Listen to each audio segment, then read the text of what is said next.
The Assembly will hear an address by His Excellency Edi Rama, Prime Minister of the Republic of Albania.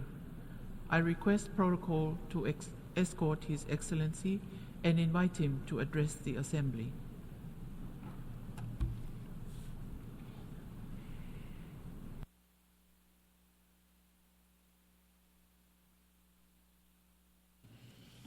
Thank you. As we meet today, we confront yet another year of complex crisis and conflict as a deeply divided world watches. Our prospect for a more peaceful, just, and equitable world are blurred today. Our times are challenging. A few days ago, we committed to the Pact of the Future, a sound framework with a high level of ambition and actionable deliverables. We have made other similar major commitments in the past. We have not always kept them, to put it very mildly. We have paid the price.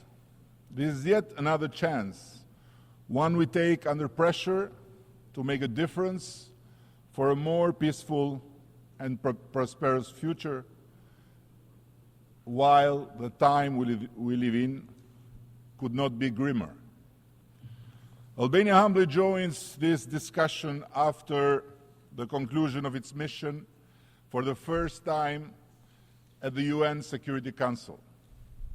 We aim to represent this community of countries that stand together for those values and principles that are non-negotiable, and we sincerely hope to have met the expectations of many. Today, more than ever, we need tolerance and trust, and an extended hand of friendship to each other. Make no mistake, by tolerance, I do not mean complacency.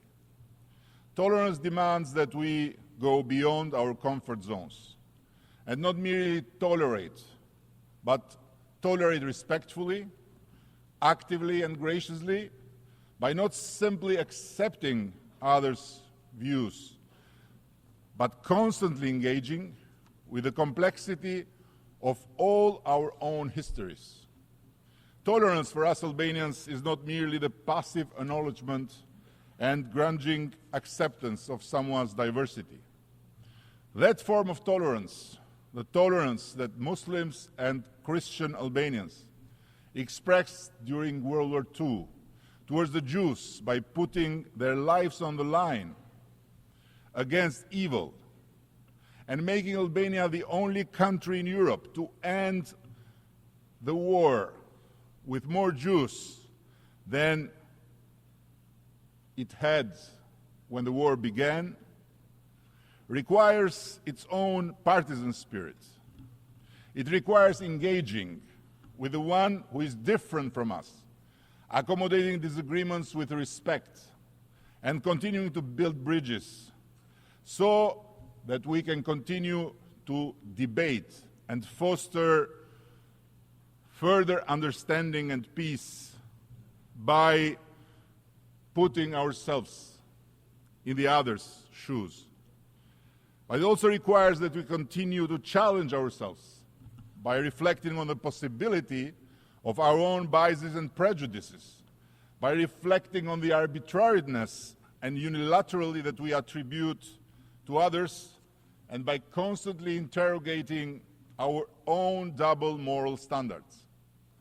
It is with the trust in humanity and humanism that Albania became a safe haven for the people who escaped death after the fall of Kabul under the Taliban, who were welcomed and accepted by my country, while bigger and richer EU member states of NATO turned the back to them.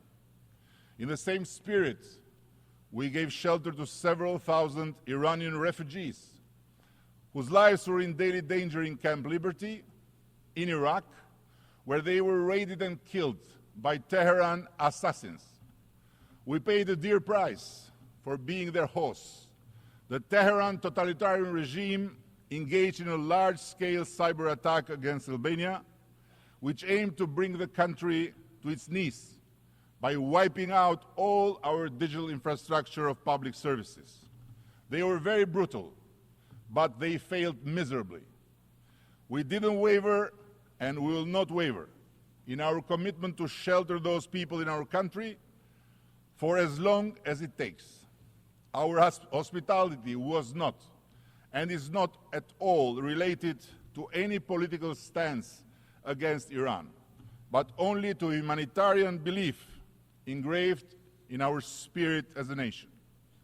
We recently extended a hand of help to our neighbor and special friend Italy in an effort to ease the difficulties that geography has burdened on them with one of the most pressuring phenomena of our times, immigration.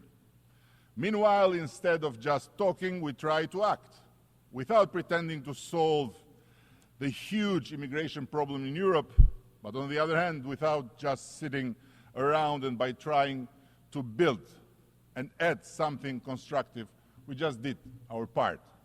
This attitude of solidarity, cooperation, and good neighborly relations is the linchpin of our policy in our region, the Western Balkans.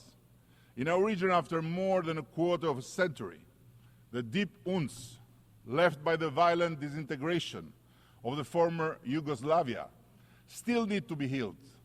But we have also seen the construction of peace, reflected above all by the vision, unparalleled wisdom, and courage that led to the creation of the European Union. All of us in the Western Balkans have tried for over a decade to come together and meet and talk about the challenges and plans for our common future. It is Albania's firm belief that we need to look at the past with the eyes of the future and not look at the future with the eyes of the past. Today, the peoples of the Balkans have a moment of historical opportunity in a context of historical danger in the wider Europe, where the Russian aggression against Ukraine should serve us all as a permanently ringing bell. I would say that the Western Balkans is in a much better position today than ever before.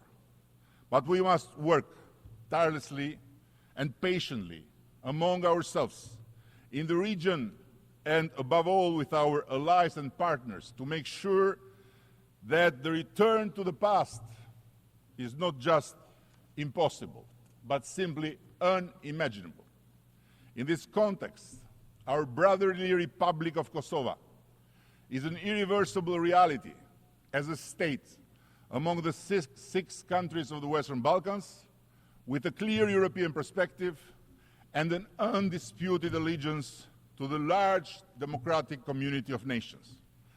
Any artificially drawn parallels between Kosovo and the occupied areas of Ukraine are meant to distract and to confuse whomever possible under this roof and the whole international public opinion, but they can never achieve to dilute the truth, which is Kosovo is now an intrinsic part of the international reality, an inspiring member of the Euro-Atlantic community, and must not be held hostage by anyone with false pretensions and excuses, starting with a group of 5 EU members that still do not recognize Kosovo's rightful place in every international forum and organization. In the third year of the unprovoked and unjustified war of aggression of Russia against Ukraine, we feel compelled to renew our call for Russia to stop this war. This is a war that neither Ukraine nor our community of like-minded nations choose, a catastrophe conceived by the decision of one country, and indeed one delusional dreamer of an old imperial past, rewarding an aggressor who annexes the territories of a sovereign country by disarming the victim of the aggression does not bring peace, but paves the way for more war. All those who seek peace by stopping Ukraine instead of stopping the neo-imperialist Russia's aggression are wrong. And they should be aware of a very simple truth. A peace that defeats Ukraine would bring only further aggression and will turn our world into one ruled by might, not by right. Yes, we seek peace too, and we want peace to be made between Ukraine and Russia as soon as possible. And of course, we would support any peace attempt and format that would include Russia around the table. But we seek a just peace, based on the Charter of this United Nations, international law, and the resolutions of this General Assembly of the United Nations. A peace that cannot undermine Ukraine and its rights. Earlier this year in Tirana, our capital, we hosted the second summit between Ukraine and Southeast Europe and welcomed President Zelensky, a true and brave leader of a resistance which is not simply a resistance to a brutal aggression against their homeland, but at the same time, a resistance for the very existence of democracy and the just rule-based Europe and world. Albania will continue to stand by Ukraine and support it for as long as necessary and as long as a lasting, just peace is achieved. There is another war waging in Europe's southeast too. Albania stands firm in its position that there is no place for Hamas and its likes in the world we want to live in a fully recognized right of the Palestinian people to have their own safe place in this world and their right to give birth and raise their children in their own state. Guaranteeing such a basic condition for millions of Palestinians is much easier said than done, just as it is much easier said than done for the Jewish people to live in their land without anyone around questions their right to exist. We need to restore our moral compass in the Middle East. Yes, of course. But there is no moral compass that can relativize and, God forbid, normalize terror and a terrorist organization like Hamas as a part of the peace we all want between Israel and Palestine. Doing so would be like relativizing the scourge of anti-Semitism and accepting to coexist with a new vicious form of Nazism, which is the worst thing that could have happened for so many years to first and foremost the Palestinian people themselves.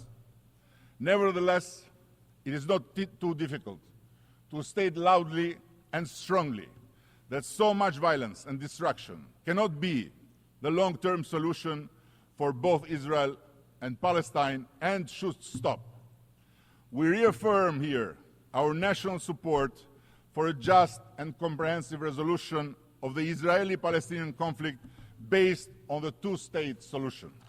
Albania supports the international community efforts related to this conflict through dialogue and negotiations leading to a true independent states solution, living in peace and good neighborliness, a functional state of Palestine and a secure state of Israel, which instead of being lectured from far away should be supported with no yes buts in its fight against terror, while still more than 100 innocent people are being kept hostage in hellish holes under the face of the earth by the butchers of the last year, October the 7th.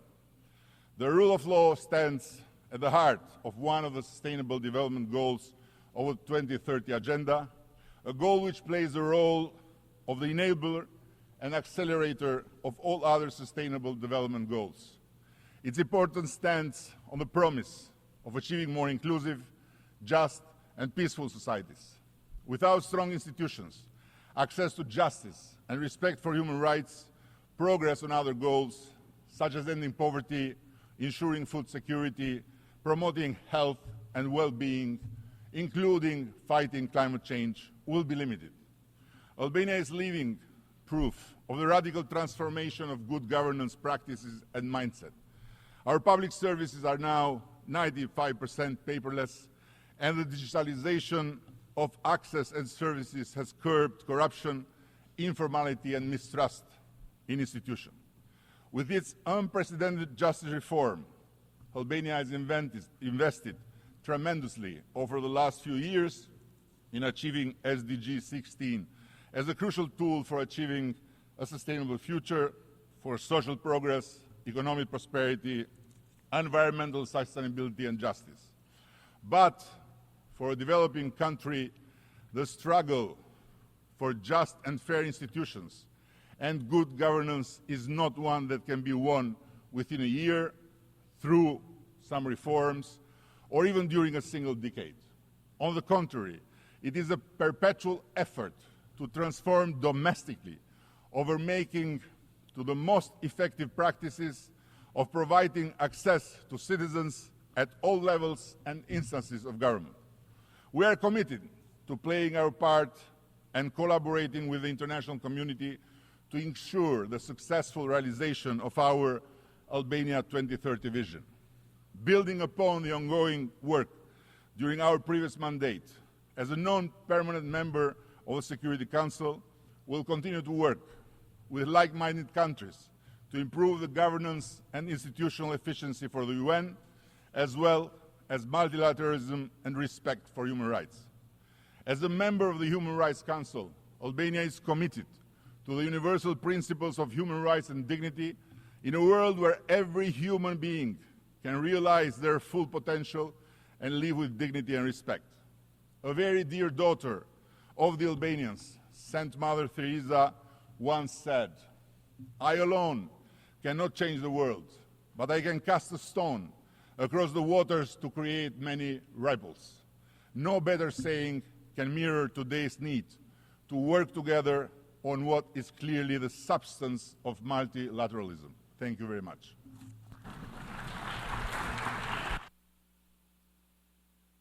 On behalf of the Assembly, I wish to thank the Prime Minister of the Republic of Albania. The Assembly will hear an address by Her